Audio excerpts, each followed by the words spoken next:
Um dos arrependimentos que eu tive foi justamente no meu começo de carreira não ter tido acesso a bons empreendedores e bons mentores que pudessem ter evitado que eu escorregasse em algumas cascas de banana. E foi justamente pensando nesse conceito que nós estamos lançando o nosso Zero ao Topo Experience, um evento de mentoria onde eu, junto com outros empreendedores super experientes, estaremos ajudando pequenos e médios empreendedores a cada vez mais escalarem seus negócios. O Brasil é um dos países mais empreendedores do mundo, mais ou menos 80% dos brasileiros pensam em empreender. Justamente esse nosso esforço aqui é para fortalecer essa parte importante do nosso país, que nós acreditamos que quanto mais empreendedores competentes nós tivermos no Brasil, mais emprego, mais renda, mais inovação nós teremos em nosso Brasil. Então todos estão convidados, espero que vocês aproveitem e nos vemos lá.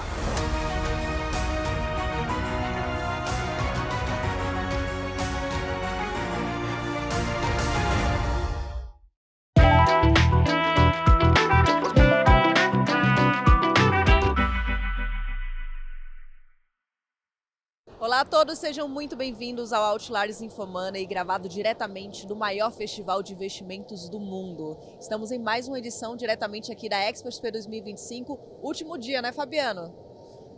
Olá a todos, mais um episódio do Outliers, diretamente aqui da Expo, esse grande encontro do mercado de investimento do Brasil.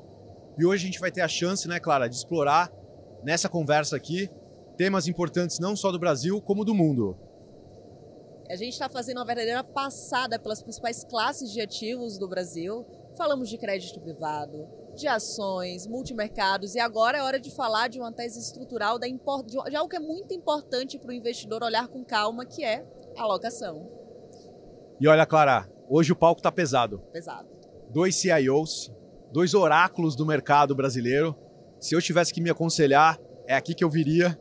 E a gente vai ter a chance de explorar, como eu comentei, temas sensíveis, não só do Brasil, como do mundo. A gente tem visto tanta coisa acontecendo lá fora, conflitos geopolíticos, países endividados, então é a chance da gente colocar um pouco a bola no chão e ter uma visão atualizada do que está acontecendo no mundo. Tenho o prazer de anunciar hoje aqui Arthur Wichmann, ele é CIO da XP Investimentos, e o Eduardo Câmara, conhecido também como X, CIO da Jubarte Capital. Sejam muito bem-vindos. Obrigado, Fabio. Obrigado, Clarinha. Prazer estar aqui. Poxa, é uma honra estar aqui com o X. Aprendi a minha vida inteira e vou continuar aprendendo mais. Simpático, né? Bom, gente, primeiro de tudo, obrigado pelo convite de estar aqui com vocês, aqui nesse evento, nesse palco. Clara, Fabiano e Arthur, aqui uma honra estar do lado de vocês aqui. Espero não atrapalhar muito o bate-papo. Que isso, é uma verdadeira honra. E como de praxe aqui no nosso podcast, uma rápida leitura da ficha dos nossos convidados. Tem aqui que o Arthur Wichmann é economista e mestre em engenharia de produção pela PUC-Rio, com mais de 25 anos de mercado, passou por casas como Icatu, Verde, Pactual, UBS. E neste último atuou na Suíça e no Canadá. Além de CIO da XP Inc., é presidente do Comitê de Alocação da XP Advisor do Brasil. Tudo correto aqui, Arthur Wichmann? Tudo certo. Temos também o Eduardo, que é formado em administração pela FGV, com MBA pela USP e extensão em Stanford, nos Estados Unidos. Na carreira, passou pelo Itaú BBA, cofundou a Ashmore Brasil e a Cortex Capital, que se fundiu com a Mauá. Foi CIO do Itaú até chegar a Jubarte em 2024. Tudo certo, Eduardo? Sim, senhora. Sejam muito bem-vindos ao nosso podcast. Obrigado. Então vamos começar a nossa conversa. Antes de olhar a foto do momento, vamos voltar uns anos aqui para olhar o filme do que vem acontecendo desde a pandemia, desde o Covid. O que aconteceu desde então? A gente tem visto pelo mundo inflação alta, juros também bem altos, países cada vez mais endividados, agora guerra tarifária, protecionismo, a desglobalização. Então, antes da gente começar o nosso velejo aqui, vamos calibrar a nossa bússola, X. O que de fato está acontecendo no mundo? Se a gente for fazer um assessment lúcido, realista, qual que é a avaliação de vocês do momento global atual? Os mais importantes primeiro, pode começar, X. Bom, eu acho que o que está acontecendo no mundo hoje é um grande desconforto. E é um desconforto por 2 motivos, eu acho, que são complementares. Primeiro, a reação desde a crise financeira de 2008, que você começou a aumentar o nível de dívida dos governos e principalmente depois do Covid, onde o negócio aumentou muito, a gente chegou numa situação que a gente sabe que ela é insustentável no longo prazo. As dívidas de todos os principais países estão muito alta e a gente criou, a gente rompeu numa coisa que existe que ninguém fala, que é o pacto entre as gerações. Desde sempre, cada geração trabalha para fazer com que a próxima geração tenha uma vida melhor do que a geração atual. Então a gente quer que nossos filhos tenham uma vida melhor que a nossa. E isso sempre foi assim. Só que a gente quebrou esse pacto com os nossos filhos à medida que a gente contratou a dívida que eles vão ter que pagar. Então a gente está vivendo hoje uma vida que vai ser paga pelos nossos filhos e nossos netos. E a gente está numa situação que é insustentável no longo prazo e a gente não sabe exatamente como é que a gente vai sair disso. Essa é a grande discussão que está acontecendo no fiscal americano. A gente pode falar do Brasil, Japão, China, os grandes países, Europa. É uma conversa que existe across the board, assim, está todo mundo falando. Ao mesmo tempo, tem outra situação de desconforto muito grande, e eu acho que tem um livro que fala muito legal sobre isso, que é o livro, não sei se você leu, Arthur, do Thomas Friedman, Thank You for Being Late. Fantástico. É incrível. Que, basicamente, o que ele fala é o seguinte, a velocidade das tecnologias estão avançando de maneira mais rápida que a sociedade consegue absorver e entender as mudanças.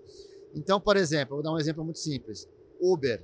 O Uber aparece, aí a sociedade não entende, o taxista fica bravo, e a hora que não tem regulamentação sobre isso, a hora que isso acontecer, a gente entender o que é um Uber, e tiver a regulamentação do Uber, vai aparecer o carro sem motorista. Uhum. Então, a gente não consegue se adaptar à mudança que está acontecendo, que está sendo muito mais rápida, e o Covid acelerou isso. Então, o que você tem na sociedade como um todo é um grande desconforto com diferentes métricas que gera protecionismo, gera guerra de classes, gera bipolarização política. Então, a sociedade, tudo é muito rápido. Cara, quanto tempo você fica sem olhar no telefone um dia, né? Então, meu filho foi agora viajar para a Amazônia para a escola, ficou 6 dias sem celular. Cara... confiscado, né? Não é assim, a gente está no mundo, está tudo muito rápido, né? E eu acho que está gerando um desconforto que tem consequência política, tem consequência econômica e tem consequência nas políticas econômicas que a gente está vivendo. Então, todo esse ruído e tudo, eu acho que é tudo função desse grande desequilíbrio que está tendo hoje. Eu acrescentaria... uma resposta não econômica, talvez, assim, exatamente. Eu acrescentaria o seguinte... A gente só acha que o juro de hoje é muito alto porque você está comparando com o juro pós-2008, né? Então você fala, poxa, um juro de 4,5 nos Estados Unidos, 4,30, nossa, que juro alto. Gente, se você pegasse o mundo pré-2008 e trouxesse um trader de juros para cá, o cara ia falar, não, olha, juro baixinho, né? Então, eu definiria o mundo da seguinte forma, né? 3 grandes características, eu concordo 100% com o X, e se eu discordar do X, ele está certo, eu estou errado, tá? Vamos lá. O mundo pré-grande crise financeira de 2008. Juros altos, mas endividamento baixo. Então, juros altos não era um problema, né? Porque você incidia sobre uma base baixa. Aí a gente vem para pós-crise financeira, políticas fiscais expansionistas, você aumenta muito o endividamento, mas você vai para o juro zero. Então, o problema do endividamento também não foi um problema. Aí agora você sai do endividamento alto, com o endividamento alto, e com juros mais altos, mas mais altos porque eles foram comparados com 2008, comparados com a década de 90, não. Então, assim, a gente vai ter que lidar com esse desequilíbrio fiscal. Primeiro problema. Segunda questão, como a gente usou o dólar como, pela primeira vez, uma arma financeira, o mundo está discutindo agora qual que é o novo ativo livre de risco. Onde que eu me escondo numa crise? Numa crise, estruturalmente, o mundo corria para o dólar, né? Agora o Trump falou, não, peraí, eu estou questionando o padrão global o padrão de globalização. Então as pessoas estão dizendo, tá bom, então eu vou questionar se eu vou usar a sua moeda ou não, né? Então, o segundo grande ponto é um questionamento, acho que em larga escala, do dólar que está acontecendo. E o terceiro ponto, que eu acho que é o ponto essencial, que é quando a gente for escrever os livros de história do século XXI, a gente vai falar da guerra comercial do Trump, do endividamento, mas a gente vai ter um capítulo, isso aí vai ser nota de pé de página, a gente vai ter um capítulo gigantesco sobre esse padrão de mudança tecnológica do qual o X falou, né? Que a gente chama de quarta revolução industrial, que vai gerar grandes ganhadores e grandes perdedores, inclusive na sociedade. O interessante é que esse processo que o Thomas Friedman descreve, de desconforto, se você olha para trás, na Revolução Industrial, século XIX, né, existia um grande desconforto social também naquela época. Né? As pessoas não sabiam, poxa, a tecnologia está mudando demais, o pessoal do setor industrial vai ficar desempregado, o que eu faço, tal. Então, esse desconforto social ele é associado a padrões de mudança tecnológica muito rápido. A questão é que, dessa vez, a mudança está acontecendo mais rápido ainda. Se a gente vai ter tempo de se ajustar a isso socialmente ou não, é uma grande pergunta. Arthur, posso fazer, só pegar a gancho dele? Eu concordo sempre com o que você falou. Então, a gente teve, sei lá, década de 90 até 2008, um ambiente de crescimento mais alto e inflação mais alta. Obviamente, a consequência é juros um pouco mais altos. Aí você teve de 2008 até 2020, você teve menos crescimento, menos inflação, menos juros. O Larry Summers chamou de secular stagnation. A pergunta é o que a gente prefere? Olha, a gente prefere um choque positivo de produtividade, de oferta. O que eu vou falar? De verdade, movimentos que nem um momento na década de 90, quando a gente teve o boom, entendeu, da internet, onde você consegue crescer com menos inflação. Você lembra do conundrum do Greenspan? Que o Greenspan falava, poxa, chegou uma hora que a gente estava crescendo e a inflação não aparecia. Os modelos do Banco Central lá em 92, 93, 94, o pessoal falava, poxa, mas no meu modelo, pela curva de Phillips, aquelas coisas antigas, deveria estar aparecendo inflação, mas não está aparecendo inflação. Então, assim, eu acho que o ideal seria a gente ter esse choque positivo de produtividade. Para compensar esse mundo que está se desintegrando, que é um mundo que cresce menos e gera mais inflação, né? Então, e para compensar, por outro lado, todos esses desequilíbrios demográficos, que é o que você falou, a conta que a gente vai deixar para os nossos netos só é pagável se os nossos netos forem muito mais produtivos, senão daqui a pouco a sociedade toda vai ter que dar um calote. Né? Quando a gente olha essa alta persistente de juros, tanto local quanto global, acabou reconfigurando essa percepção de risco-retorno pelos investidores. Tem um novo equilíbrio entre os ativos locais, globais, líquidos. E como é que vocês enxergam hoje a construção de portfólio nesse mundo que a gente está vivendo e nesse Brasil também que estamos construindo, em um cenário como esse? Olha, construção de portfólio é fácil, dá o dinheiro para o X administrar. Obrigado. Dá para gente mais inteligente do que a gente pensar nisso. Não, mas sério. Eu acho que qualquer portfólio e construção de portfólio, claro, a gente defende isso muito na XP, você é uma das grandes defensoras disso, você vê nisso. Não existe uma solução para todo mundo, a solução é customizada. Mas eu acho que qualquer portfólio sólido hoje em dia, ele tem que ter 3 pilares. Né? O primeiro pilar, qual é o pilar central da construção de portfólio? É proteção contra a inflação. Por quê? Porque a inflação é o maior destruidor de valor para o investidor ao longo do tempo, né, Fabiano? Assim, por quê? A gente acha que é uma crise, que é o Bovespa caindo, que é o S&P subindo ou caindo. Não, olha, o que destrói o valor para o portfólio ao longo prazo é perder 5% da inflação no ano, ter 4% de inflação no outro. Aí daqui a pouco aquele apartamento de 4 quartos que você comprava viram de 3, que viram de 2. Né?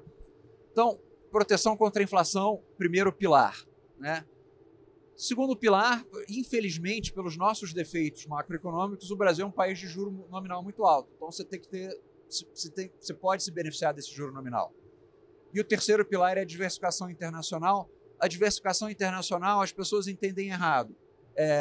Falam assim, não, então Arthur, você está preocupado com o Brasil? Sim, eu estou preocupado com o Brasil, mas não é por isso. A diversificação internacional é para você se beneficiar desse processo de transformação tecnológica que o mundo vai gerar e que vai gerar muito valor ao longo do tempo.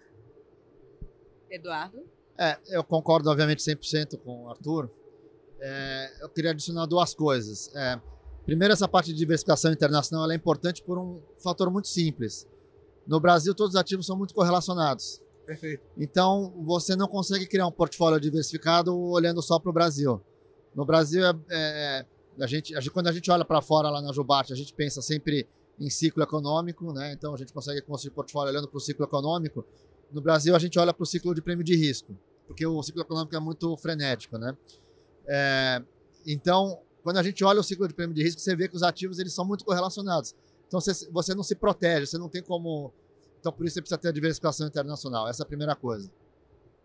Segunda coisa que eu acho que vale a pena entender é o seguinte, que eu acho que alocação, quando você pensar em alocação geográfica hoje, você perdeu um pouco o sentido. Eu acho que a alocação de investimento hoje é muito mais temática do que geográfica. Eu vou dar um exemplo muito bom. Eu, no começo dos anos 2000, era muito envolvido, muito dedicado em mercados emergentes, primeiro na tesouraria do BBA, depois na Ashmore. E o pitch que se fazia para vender a classe de mercados emergentes era muito simples. E fazia sentido ex ante, que era o seguinte, olha, era o pitch que a gente fazia para fundos de pensão dos Estados Unidos, para endowments, para fundos soberanos. Basicamente falava o seguinte, crescimento nos próximos 20 anos vai vir de mercados emergentes.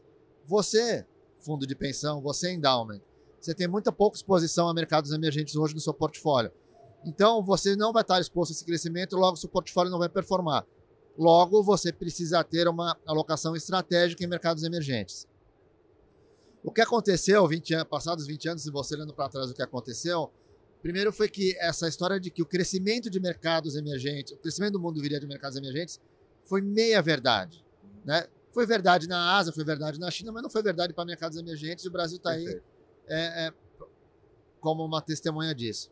A segunda coisa, que é menos verdade ainda, é que você ter exposição a um país que tem crescimento, você vai ter retorno no mercado financeiro. E a China, acho que é o melhor mercado, foi o que mais cresceu, mas você não conseguiu monetizar esse crescimento investindo nos ativos disponíveis.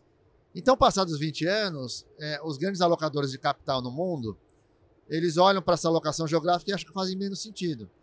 Fala assim, eu não preciso ter uma alocação estratégica em mercados emergentes, eu posso ter taticamente. Por outro lado, o que ficou mais evidente é a alocação de investimento temática. Né? E quais são os grandes temas de investimento? Tecnologia é o tema que mais atraiu capital nos últimos 15, 20 anos. E aí, se você quer investir capital em tecnologia, você vai para onde? Você vai para os Estados Unidos ou você vai para a Ásia, Sudeste Asiático, Coreia, Taiwan, China. Né?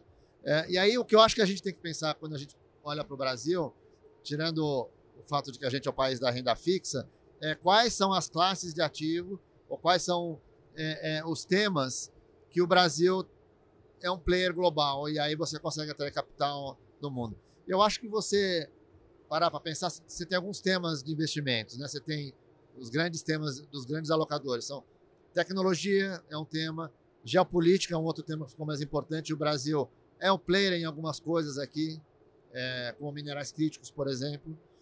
Demografia é um grande tema. E aí tem um tema que aí você pode chamar de, tem vários nomes, que é transição climática, ou finança sustentável, que aí o Brasil é um grande player, como segurança alimentar, transição energética, descarbonização, própria minerais críticos. Aqui é um player que o Brasil, aqui é um jogo que o Brasil tem vantagem comparativa. Tem vantagem comparativa, está na primeira divisão. Né? E X, olha a quantidade de oportunidades que você destacou disponíveis pelo mundo. Concordo que o Brasil é o país da renda fixa historicamente. Hoje em dia é possível acessar um retorno de 2 dígitos em ativos de renda fixa relativamente simples aqui no país. E a gente tem acompanhado nos últimos anos uma alocação enorme. Primeira pergunta é se essa alocação em renda fixa no Brasil, se ela não foi excessiva.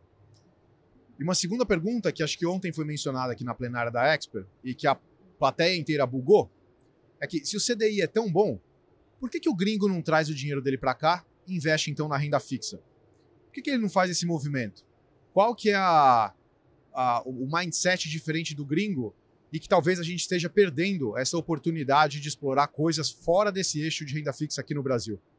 Não, eu vou discordar de uma hipótese. A gente acha o CDI maravilhoso até você botar ele num gráfico contra o S&P. Né? Então, assim, de verdade, o que o investidor estrangeiro olhou e falou o seguinte, poxa, para que eu preciso do Brasil? Eu acho que esse é um questionamento válido do X. Se eu posso investir no S&P, que, poxa, bateu o CDI, pega um gráfico de 5 anos e coloca CDI e S&P. Né? O retorno do CDI em dólar nos últimos 10 anos foi menor que 4% ao ano. Então você olha e fala assim, poxa, ok, né? Então está respondida a sua pergunta. Enquanto o S&P saiu lá do pior momento da crise de 666 para 6.300, né? Então assim, e continua gerando valor, você tem as empresas inovadoras, as empresas que são disruptivas. Então, ok, eu entendo que o CDI parece muito atraente até você comparar com algumas classes de ativo. Né? Eu acho que implicitamente vocês estão falando uma coisa aqui que é o risco da moeda, né? Então, estamos falando do CDI, mas pode falar de outras classes de ativos. A gente tem um monte de gestor aqui na feira, gestores de private equity, gestores de real estate, que ofereceram retornos muito bons em reais, mas a hora que o investidor estrangeiro veio para o Brasil, ficou exposto à moeda, e o real saiu em 2015 de 2,5 para quase 6, estava 6 no final do ano passado, o seu retorno em dólar foi muito punido. Então, acho que esse é um ponto. E a segunda coisa, eu acho que, de novo, eu vou repetir, o investidor estrangeiro, quando ele olha para o Brasil, minha opinião, ele não quer olhar para a renda variável, né? A renda variável, você tem a melhor renda variável do mundo, que é a renda variável americana. Quando a gente montou a Jubart, a gente pensou muito assim, a gente tem um network fora do Brasil, acho que bastante forte, como é que a gente consegue trazer esse fluxo de capital fora de investidores estrangeiros para o Brasil? Cara, são onde o Brasil joga na primeira divisão. Então a gente montou recentemente, o XP, grande apoiador, a gente montou um fundo de armazenagem de grãos, um fundo imobiliário. Isso aqui é uma classe de ativo que a gente acha que consegue trazer. A gente tem conversa com o chinês, por exemplo, um investidor chinês, que olha para esse investimento que a gente fez e pensa como um investimento estratégico. Então, é uma arma geopolítica. Você está preocupado com a segurança alimentar. Tem outras classes de ativos que a gente está olhando que estão no mesmo tema. Então, eu acho que aí a gente consegue trair dinheiro de investidor estrangeiro. Né? Quando falamos em alocação de portfólio, é muito importante separar o que é tático e o que é estrutural. E do ponto de vista estrutural, um retorno sustentável é muito mais sobre o processo do que do timing. A pergunta é, o que diferencia uma boa alocação em um ambiente ruidoso como o atual e o que vocês consideram que é um erro clássico dos investidores brasileiros em um ambiente como esse atual? Olha, algumas coisas. Primeiro, uma boa alocação ela tem que ser resiliente à volatilidade, né? O que diferencia um grande investidor de um investidor que é bom durante um tempo finito, né? É aquele cara que passa por uma crise, né? O Howard Marks fez uma análise super interessante nos Estados Unidos, que é o seguinte: quem eram os melhores investidores no horizonte de 30 anos, ou seja, realmente, e nunca era aquele cara que dava 100% no ano. Aquele cara que dava 100% no ano corria o risco de cair 70% no ano seguinte. Era a turma que era consistente ao longo do tempo e nunca tomava um grande para trás. Ou seja, você é remunerado como investidor para ser resiliente à volatilidade, né? E a tentação no Brasil é você tentar fazer o tático e falar, poxa, dado que o retorno nominal é tão alto, então eu vou, ganhar muito num ano só, né? E aí você se expõe ao risco. Você pode ser um gênio, digamos que você acerte 80% das vezes, tá? A cada 5 apostas que você faz, você acerta 4. Na que você erra, se você botar um para trás muito grande, você não recupera nunca mais. Então, você ter esse horizonte muito curto de investimento que o juro muito alto te traz é muito ruim para o brasileiro. Você está subdiversificado, é muito ruim para os investidores brasileiros. E o terceiro ponto que eu faria, que é relacionado à pergunta do Fabiano, os investidores brasileiros pensam o CDI de uma forma errada, na minha opinião. Todo mundo hoje em dia pensa o CDI como a coisa mais fantástica do mundo. E é muito bom hoje em dia, é inegável. 15%, liquidez diária, vol muito baixa. Até você lembrar de 2015 e 2016, né, onde o CDI, e esse é um ponto importante que eu gostaria de fazer, nas duas piores crises que a gente teve no Brasil, que foram 15 e 16, que foi aquele desastre macroeconômico, e na Covid, ele não te protegeu. Na Covid, as pessoas não lembram disso, mas todo mundo tomou um calote de 15%. Todo mundo que estava investido no CDI tomou um calote de 15%. Por quê? Porque o Banco Central teve que colocar os juros a 2%, e no ano a inflação foi 10%, e no ano seguinte que você saiu do juro 2%, ainda a inflação ainda foi, 7, 8%. Né? Então, o CDI ele é ótimo até que você descobre que no momento de crise ele não te protege. Então, esses são os 3 erros do investidor brasileiro. Horizonte curto de investimento, subdiversificação e superestimar a proteção do CDI no momento de crise. Poderia não continuar a resposta, mas só para não... Eu concordo 100% com ele. Mas só para adicionar aqui alguma coisa, eu acho o seguinte. Eu vou falar a mesma coisa com ele do que ele falou, que o Arthur falou, só que com outras palavras. Eu acho que um dos maiores erros do investidor brasileiro é o home bias. O brasileiro acha que o Brasil é a última Coca-Cola do deserto, né?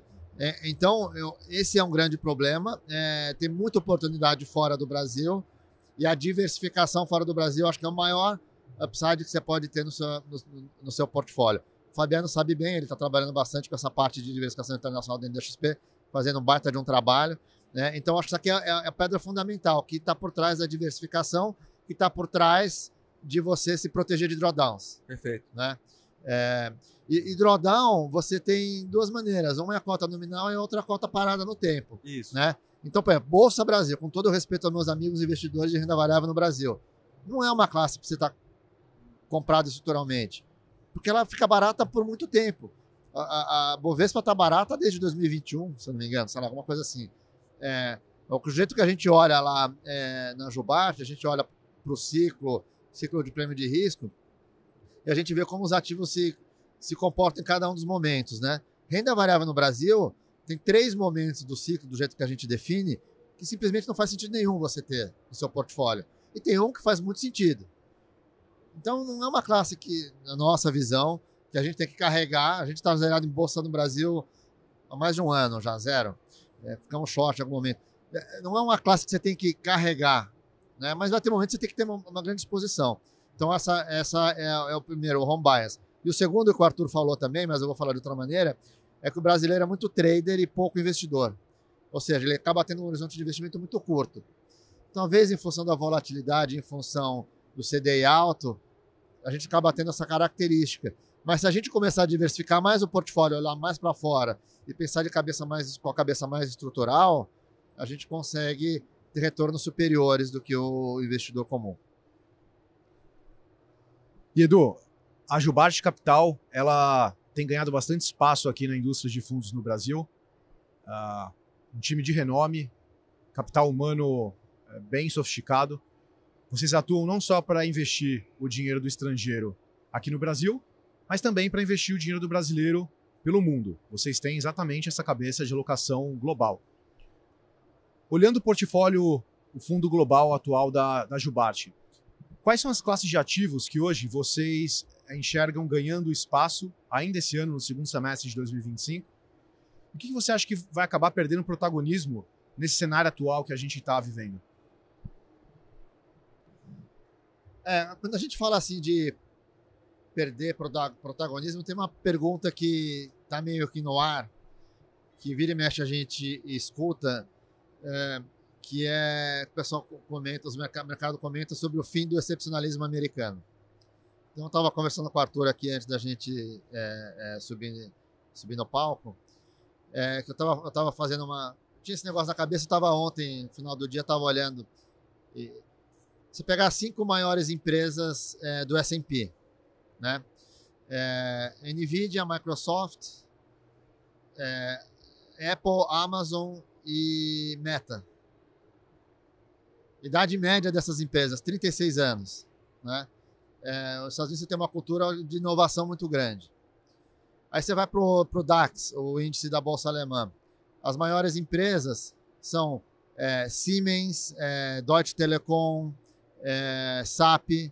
São empresas que já têm mais envolvida com infraestrutura. Né?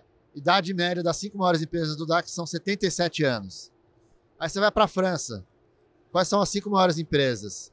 Hermès, LVMH, L'Oréal, né, Airbus. São empresas que têm outra característica, que são muito mais seculares. Idade média das 5 maiores empresas do CAC, na Bolsa da França, 117 anos. Né? É muito louco isso, mas é muito óbvio também. Né? Por quê? Porque você tem nos Estados Unidos uma cultura onde você tem uma flexibilidade do mercado de trabalho muito maior, e onde você tem uma flexibilidade do modelo de negócio muito maior. Na França, se você é um executivo de uma empresa que quebra, dependendo das circunstâncias, você é banido do mercado de trabalho por até 15 anos. Então, qual que é o incentivo que você tem para inovar numa sociedade assim? Muito baixo. Na França, você não consegue demitir uma pessoa. Você consegue no papel, na prática, ninguém é demitido. Né?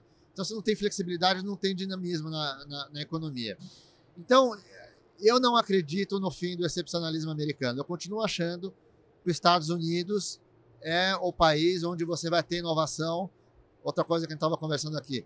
Da onde veio a inteligência artificial foi os Estados Unidos. Da onde vai vir o computador quântico? Né? A gente conversou já sobre isso, Fabiano. Vai ser dos Estados Unidos também, que é a próxima onda, eu acho que tem para acontecer. Então, eu sou muito confiante nos Estados Unidos como potência do mundo de geração de produtividade, que o Arthur falou que é importante, e geração de novas tecnologias e por consequência, retornos para os investimentos. O que é diferente de falar do dólar. Perfeito. Né? O dólar, o Trump, ele quer que o dólar enfraqueça. Ele não fala isso, né? Mas ele quer. Toda a fala dele, ele fala que o Japão está manipulando a moeda, ele fala que a China está manipulando a moeda, ele fala até que a Europa está manipulando a moeda. Implicitamente ele está falando que ele quer um dólar mais fraco porque ele quer melhorar a balança dele. Os Estados Unidos está com problema de dívida muito alto, né? Então, eu acho que você não precisa estar exposto ao dólar para estar exposto aos Estados Unidos. Você pode separar as duas coisas. Do jeito que a gente olha, a moeda é um overlay em cima dos ativos. Eu posso ter no meu portfólio o ativo que eu quiser e ter um overlay de moeda que eu quiser. Então, a gente pensa nessas duas dimensões. Então, eu dei uma volta grande para falar do que a gente está fazendo lá. Como eu falei, a gente olha muito para o ciclo econômico nos Estados Unidos, na alocação do portfólio de maneira geral. Aí, falando rapidamente o que o Arthur vai poder falar com mais propriedade. As políticas do Trump estão gerando incerteza, né? A política está gerando incerteza e está gerando crescimento para baixo, inflação para cima. Podemos discutir quanto para baixo é o crescimento e quanto para cima é a inflação. As políticas de imigração, mesma coisa. É um aperto no mercado de trabalho que gera inflação de salários em alguns setores, como agro, construção e hospitalidade, por exemplo, para cima. Diminui o consumo de imóveis, por exemplo. Então, também tem um problema de crescimento ali. Então, a gente acha que as políticas do Trump, de maneira geral, elas vão exercer uma força para baixo no crescimento e uma tensão para cima na inflação. A gente está menos preocupado com a inflação, né? Até porque o crescimento vai ajudar a conter essa inflação. Então, a gente tem uma posição maior em renda fixa, principalmente na parte curta da curva. A gente acha que, eventualmente, os juros vão acabar caindo. A gente acha que a pressão do Trump no Powell é ruim, faz o Fed ficar mais averso a tomar uma decisão preventiva, né, e cortar juros antecipadamente.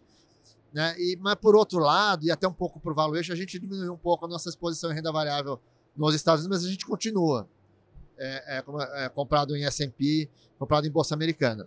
E, por fim, eu acho que todo nesse panorama que a gente falou, e o Arthur falou também, eu acho que assim, o mundo procura alternativas a fiat currencies. E a gente fala de ativos reais. Né?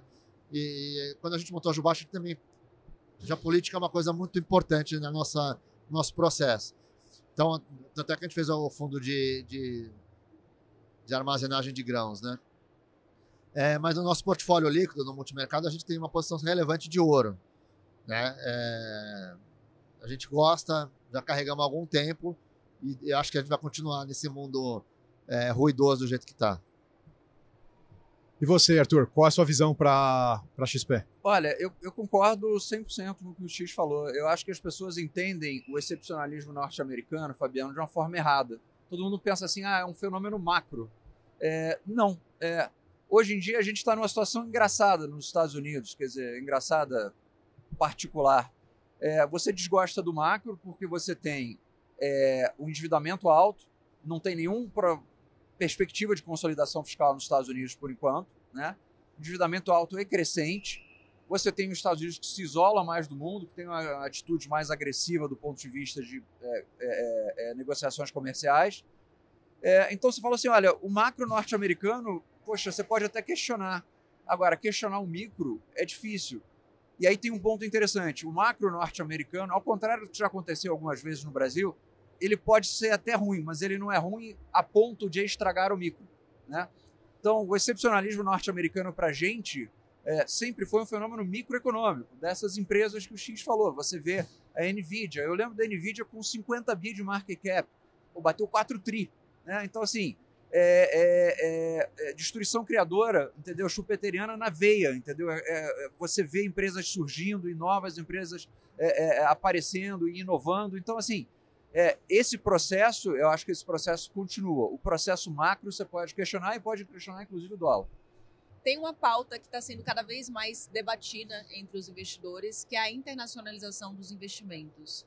E quando a gente olha para o investidor brasileiro, ele ainda tem um verdadeiro dever de casa para fazer em relação a esse tema.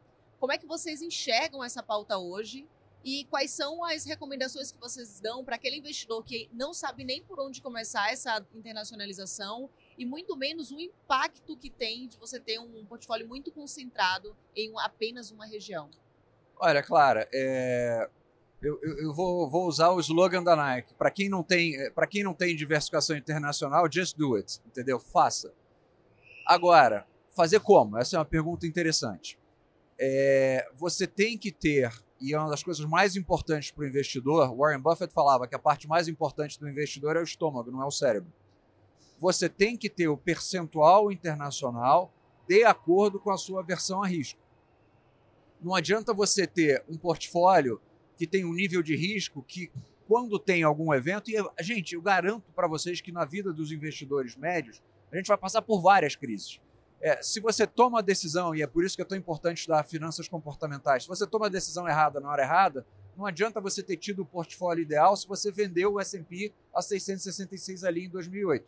Né? Então, você tem que ter o percentual e a velocidade de diversificação internacional de acordo com o seu estômago. Você faz um pouco, se acostuma com ver a volatilidade da moeda, faz hedge, não faz hedge. Deu um passo, está confortável, dá o segundo passo. Deu o segundo passo, dá confortável, dá o terceiro passo. Mas não dar um passo é o seguinte, gente, o Brasil é menos de 1% do mercado de capitais no mundo. E ele é, na média, mais de 98% dos investimentos dos brasileiros. Então você fala assim, poxa, é como se a gente estivesse dizendo implicitamente que em 99% do mercado de capitais no mundo não existe boas oportunidades de investimento. Eu acho que essa é uma hipótese muito dura. Tá fácil essa. Não, eu acho que é o seguinte, eu acho que todos nós aqui nesse palco, a gente tem uma obrigação, que é a obrigação de educar os investidores, né? A XP está fazendo um trabalho incrível lá, aquela família Trend, todos os fundos que vocês oferecem na plataforma, o acesso que vocês dão, é um trabalho essencial, né? O acesso ao investimento. A outra parte é a parte de educação, né? A gente lá na Jubarte, a gente é muito preocupado com isso. A gente acha que o nosso trabalho não é só dar uma cota boa, é sim dar uma cota boa, mas a gente tem que ajudar o nosso investidor e dar educação. Tem uma publicação semanal chamada Global Tides, que fala sobre investimento e toca nesse ponto de diversificação. Diversificar do Brasil não é uma questão se eu tenho ou não tenho que fazer, é óbvio que você tem que fazer, né?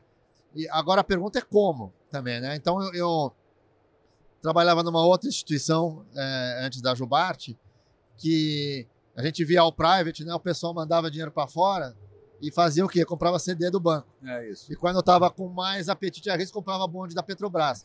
Isso não é diversificar. Só diversificou a moeda, não diversificou o fator de risco. Coisa mais simples, né? Compra um ETF de S&P. Não vai dar muito errado, eu te garanto. Né? Carrega para um prazo mais longo, não tem como dar muito errado isso daí. Tem aquela aposta famosa do Warren Buffett, né? É isso.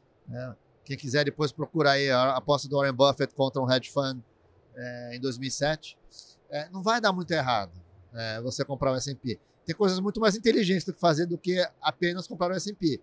Mas um bom começo é comprar S&P. Você tem instrumentos muito eficientes hoje em dia, ETFs, baratos. Então, acho que assim, o nosso trabalho é ajudar os investidores nisso. E a gente está numa toada muito forte, realmente, de trazer para o investidor alternativas de diversificação internacional. Temos uma plataforma completa, né, Fabiano, para trazer esse acesso.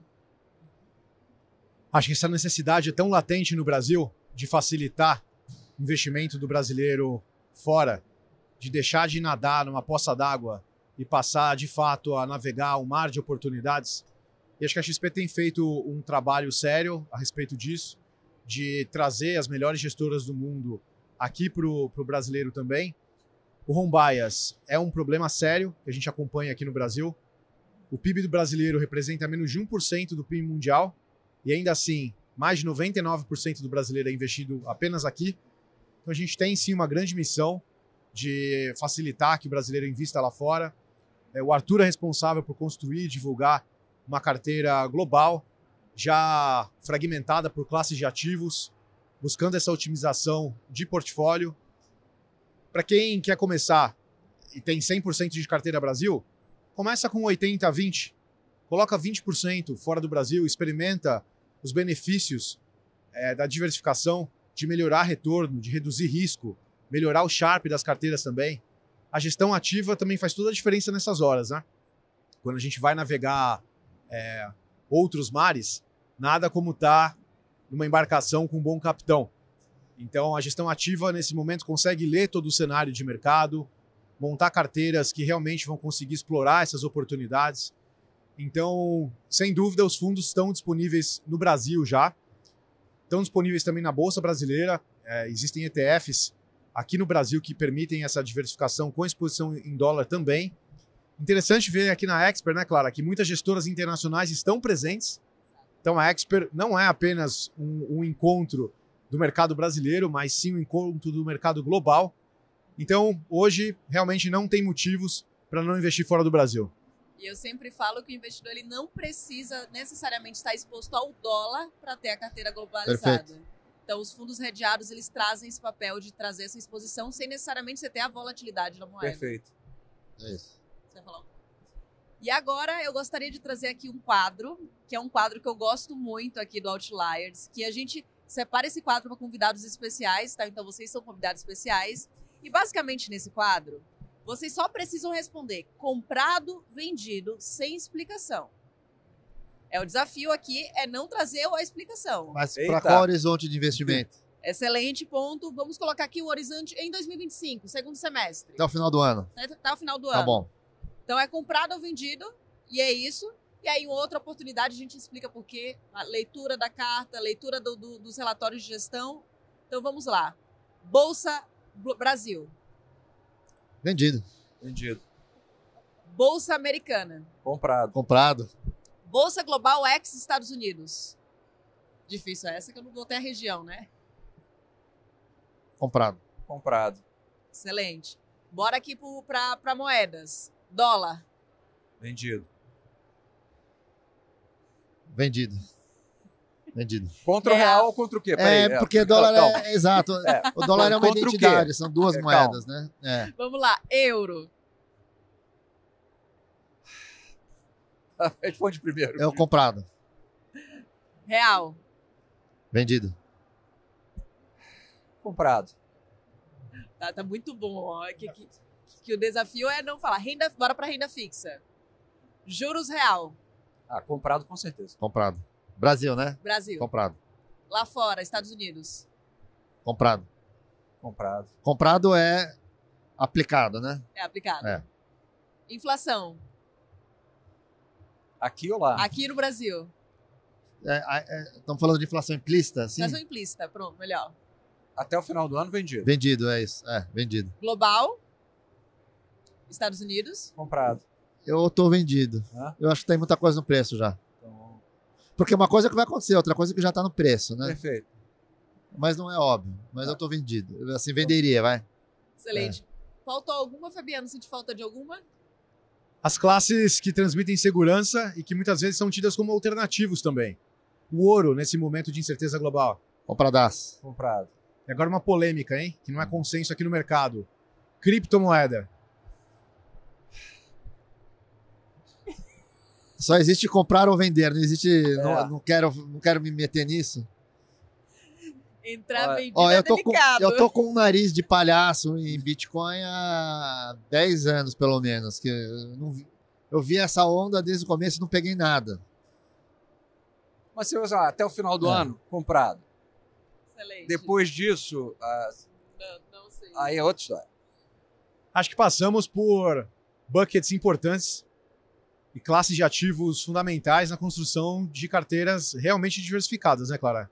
E aí, dando aquele super aviso que a gente fez aqui, um comprado e vendido, mas a diversificação é uma das premissas essenciais para a alocação de uma carteira. Então, mesmo numa perspectiva mais negativa para determinada classe, não necessariamente é para retirar do portfólio. Não, e é importante você falar o seguinte, gente, eu acho que o ponto do X é super... Você ter o horizonte de tempo correto para esse comprado vendido é essencial, entendeu? Por exemplo, o Bitcoin.